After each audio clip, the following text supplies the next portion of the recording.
Oke guys, selamat datang di channel robots.id. Thank you buat kalian yang sudah join di channel ini. Kali ini gue bakal ngebahas mengenai kredit perumahan rakyat atau KPR. Nggak bisa dipungkiri bahwa buying a house, beli rumah itu mungkin salah satu our financial move terbesar ya. The biggest our financial move dalam kehidupan kita ya. Dan di sini gue pengen kalian buat walkthrough ke perhitungan KPR dan eh, harus hati-hati ya. Gue cuma ingin membagikan sedikit konsep-konsep yang mungkin bisa berguna buat cash flow kalian dan perhitungan juga untuk meminimalisir resiko yang mungkin akan terjadi di kemudian hari ya kalau kita ngambil KPR. Sebenarnya sih kita nggak perlu beli rumah ya, mungkin bisa kontrak dulu dengan yield yang mungkin 3%, 4%, masih justifiable lah buat ngontrak gitu. Tapi in case nanti suatu saat di one of your timeline gitu, kalian decide buat beli rumah, mungkin ini beberapa hal yang perlu kalian pertimbangkan kalau kalian mau ngambil KPR, baik konvensional maupun syariah. Nah, di kali ini gue bakal ngomong tentang KPR konvensional. Ini bukan bentuk endorsement, tapi suatu bentuk peringatan agar kalian hati-hati ya. Karena eh, cukup kejam untuk pembayarannya, karena ada floating rate ya. Karena sifatnya anuitas, jadi dihitung berdasarkan eh, satu skema secara keseluruhan ya. Nah, dan kita coba lihat nih secara simulasinya seperti apa. Gue bakal walk through beberapa case dan mudah-mudahan ada hal-hal yang bisa kalian take away ya dari sini. Oke, konsep pertama guys. Yang pertama cicilan sehat itu 30-35% dari penghasilan. Eh, nggak bisa dipungkiri bahwa kita perlu untuk mesisihkan juga bagian lain dari penghasilan kita, baik untuk kebutuhan sehari-hari, kebutuhan anak, kebutuhan orang tua, maupun untuk tabungan juga ya. Dan cicilan yang sehat itu mungkin sekitar 30-35% dari penghasilan. Ini mungkin ngambil dari average penghasilan ya. Karena agar ada room untuk bagian-bagian kebutuhan lain gitu. Jadi kalau misalnya terlalu besar, nah ini bisa mengganggu cash flow kita ya untuk menabung maupun untuk memitigasi resiko-resiko yang akan muncul gitu. Jadi uh, bear in mind that cicilan saat itu 30-35% dari penghasilan. Nah, ketika ngelihat angka ini guys, kalian jangan menurut gua sih, pengalaman gua, jangan melihat dari initial payment ya. Karena itu bisa menipu guys. Bisa menipu. Kenapa? Karena let's say bank itu memberikan kita semacam promosi fixed interest rate, bunga di awal itu dibuat kecil gitu selama 3 tahun. Terus let's say kita punya harga rumah sekitar 600 juta ya, dan DP-nya 10% lah taruh. Di mana loan kita itu yang kita hutangkan ke bank itu sekitar 540 juta. Nah, dengan kayak gini, mungkin payment di awalnya itu bisa murah ya guys ya, di 2,5 juta gitu. Tapi nih, ketika dia udah floating, beh, naiknya bisa signifikan guys, bisa 7 juta, 6,7 juta. Dan ini kalau misalnya kita punya pemasukan 10 juta, oke lah ya, 30-35% di awal masih masuk gitu. Tapi pas sudah floating kayak gini, itu susah banget ya, ke mayoritas dari penghasilan kita masuk ke untuk bayar rumah gitu. Jadi hati-hati banget nih buat kalian, jangan take for granted 30-35% penghasilan nih, kalian harus perhatiin over the lifetime dari schedule pembayaran cicilan nih. Ini kalau kita lihat nih dari schedule dari 2,5 nih bisa jumping ke hampir 7 juta ya, hampir 3 kali lipat kalau misalnya dengan skema kayak gini. Jadi ini harus hati-hati banget. Yang pertama buat ngelihat secara keseluruhan. Oke guys. Oke, itu yang pertama ya guys ya. Nah, yang kedua nih, semakin mungkin ini, oke mungkin kayak strategi ya. Strategi berarti misalnya tadi kita udah lihat bahwa dia bisa naik signifikan, berarti apa aja sih strategi yang bisa kita lakukan ya biar range-nya 30-35%. Yang pertama, kita bisa naikin DP nih, misalnya DP-nya 40%, di mana loan kita bakal berkurang 360. Oke. Kemudian kita bisa ya cari yang ini suatu parameter yang enggak apa namanya, yang sangat fluktuatif ya guys ya. Mungkin kita bisa taruh konservatif aja di 14%. Nah, dengan kita kurangin DP nih di 40%, kalau gaji kita 10 juta, nah kita masih bisa memaintain ya di 30-35 ya, walaupun naik dikit lah. Kita assume gajinya naik ya sekitar 3 atau 5% per tahun, which is masih oke. Jadi untuk kalian misalnya kalau mau ngambil, pertama kita harus ngelihat nih over the lifetime dari pembayaran itu, skema pembayaran itu masih masuk dalam 3-35% ya. Dan strateginya salah satu yang bisa diambil yaitu dengan gedein DP. Jangan sekali-sekali nih kalau misalnya udah tahu gajinya cuma 10 juta terus kebelat dengan DP 10%, kita mau ngambil cicilan dan yang terjadi adalah ini tadi cicilannya bisa naik secara drastis ya, secara signifikan dan bisa ngeganggu flow dari cash flow kita ya. Ini yang pertama. Oke, yang kedua guys, yang kedua, semakin besar DP, semakin kecil cicilan bulanan. Nah ini tadi ya, ini kita coba lakukan sensitivity analysis dengan house price 600 juta. Nah, DP-nya coba kita naik dari 5% dulu nih. 5%. Kalau misalnya ketika udah voting dia naik drastis ya di 6, di 6,3. Nah, misalnya kita naikin DP-nya di 20%, bagaimana efek ke cicilan? Nah, ini kita pindahin sini ya, 5%.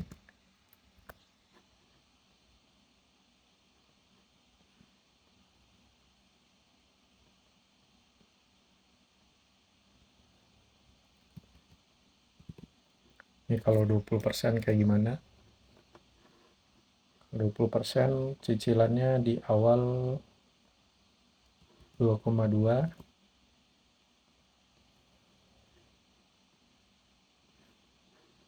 dan untuk floatingnya itu di 5,6, 5,3. Dan kalau misalnya 40%, apa yang terjadi? Ini kita cuma satu parameter aja guys ya, kita sensitivity, kita lihat nih seperti apa bentuknya. 1,7 dan juga 4 juta.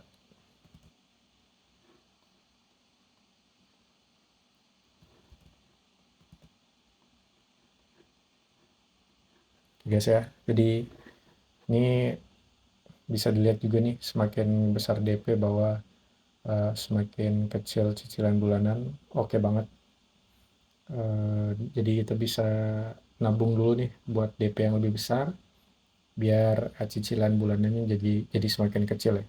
Ini kalau misalnya eh, apa namanya, di 40 itu bisa, kalau hasilan kita 10 juta masih masuklah di rentang cicilan yang sehat ya.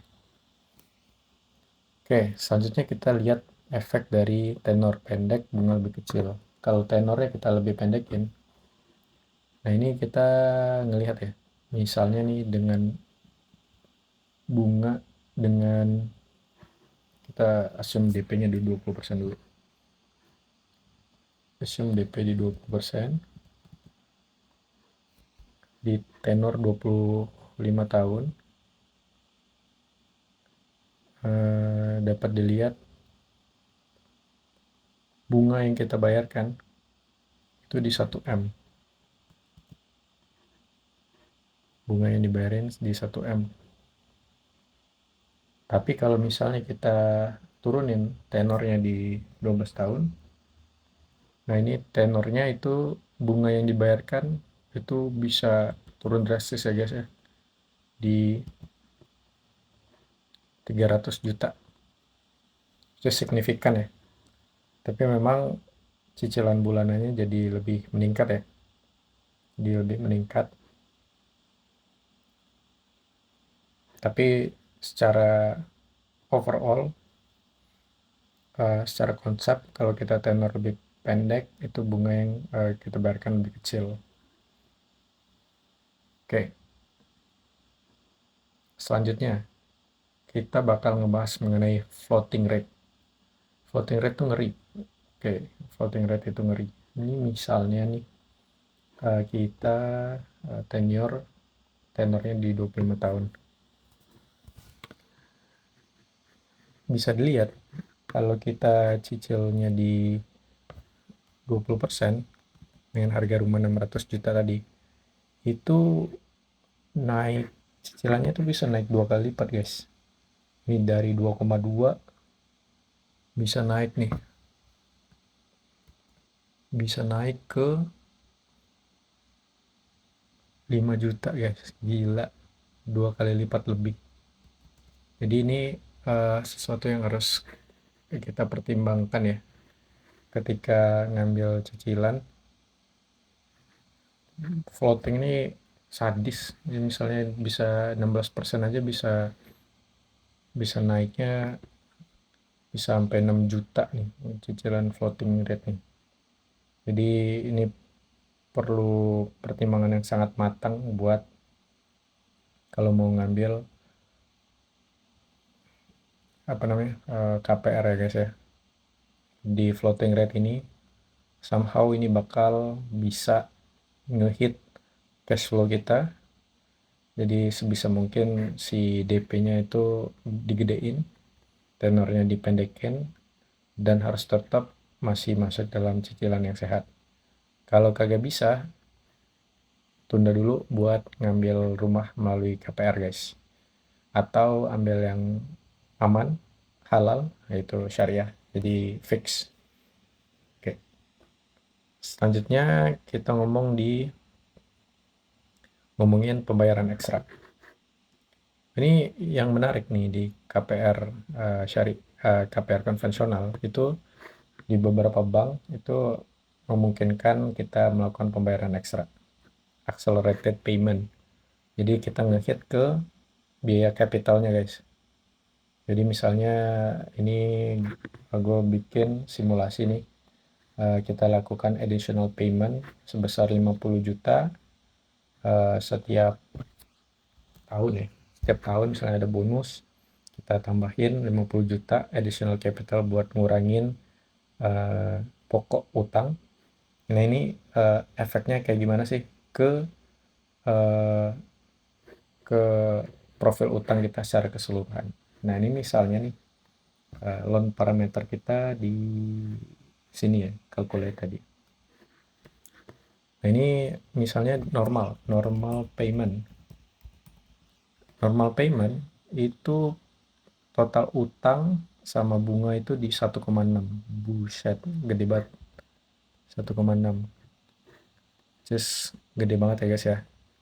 Nah, tapi dengan accelerated payment, kita bayar cicil lebih cepat, lebih tambahin ada pembayaran ekstra tiap tahun. Ini efeknya itu lumayan banget guys. Bisa ngemat hampir 1 miliar cuma dari bayar 50 juta dalam setahun guys. Nah ini salah satu yang perlu kalian pertimbangkan juga. Kalau misalnya punya dana tambahan, kalian bisa ngebom ya.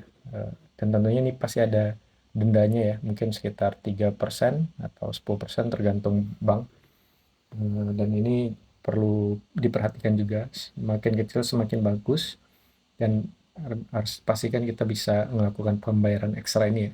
Kalau udah ingin akad dengan KPR konvensional, perlu perhatikan hal tersebut.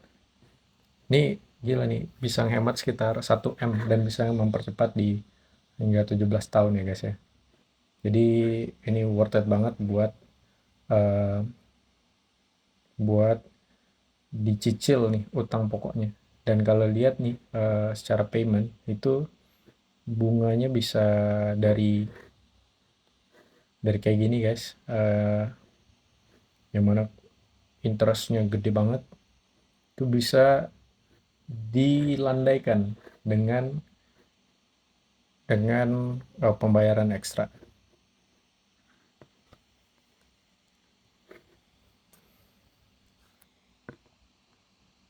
Dan kalau kita lihat dari eh, bentuk bunga dan juga pembayaran pokoknya itu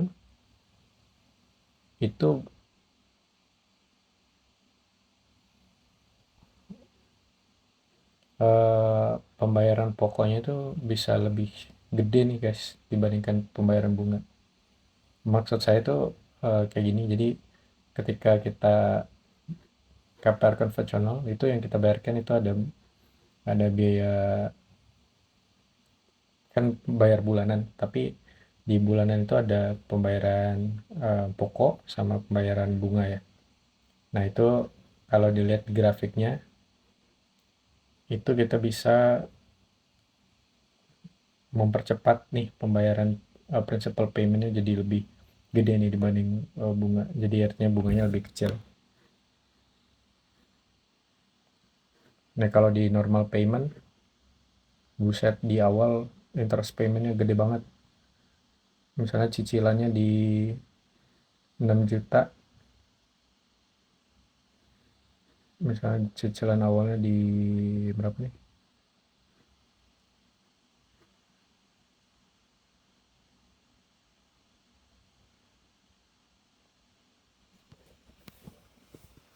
Di 2 juta ya. Di 2 juta mirip lah ya, karena interest sama principal pay-nya mirip. Tapi pas di 6 juta, buset, di 6 juta itu kita bayarkan buat pokok itu cuma 300.000 guys. Interestnya 5 juta, gila, gila. Bayar bunga doang nih di awal. Jadi kalian perlu lihat juga nih kurva kayak gini ya guys. Kurva ini, tabel ini kalian harus dapatin selama during the lifetime dari KPR, biar nggak kaget nanti kalau misalnya tiba-tiba naik, dan juga perencanaan bisa lebih matang guys. Mungkin demikian guys yang bisa gue share. Kalau kalian butuh ini buat di deploy online, kabarin aja, nanti gue coba deploy online. Kalau misalnya ada yang ingin consult atau minta dirankan, bisa komen juga guys, nanti gue bisa kirimkan ke email kalian untuk hasil runnya seperti apa. Ini bisa kita download ya guys ya. Oke, demikian sharing dari gua.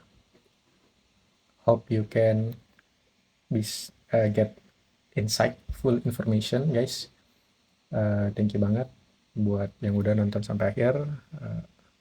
Sampai jumpa di video selanjutnya. Thank you.